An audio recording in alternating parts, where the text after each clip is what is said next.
नमस्कार, सत्यदर्शन न्यूज मध्ये आपले स्वागत आहे। मी पायल शहा। एक नजर टाकूया आजच्या ठळक घडामोडीवर। पंकजा मुंडे यांच्या हेलिकॉप्टरमध्ये उड्डाणापूर्वीच तांत्रिक बिघाड। राज्याच्या मंत्री पंकजा मुंडे यांच्या हेलिकॉप्टरमध्ये तांत्रिक बिघाड झाल्याची माहिती समोर आली असून यामुळे एक मोठा अनर्थ टळल्याचं सांगितलं जात आहे।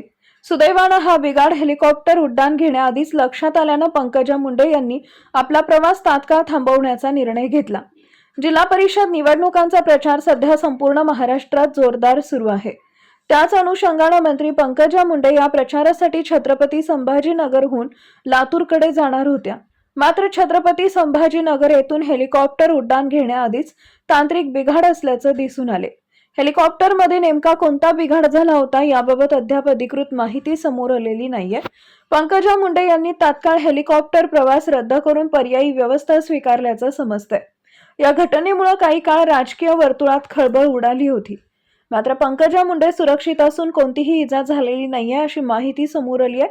निवडणूक प्रचाराच्या धामधुमीच्या काळात घडलेल्या या घटनेमुळे हेलिकॉप्टरच्या सुरक्षिततेचा मुद्दा पुन्हा एकदा चर्चेत आलाय।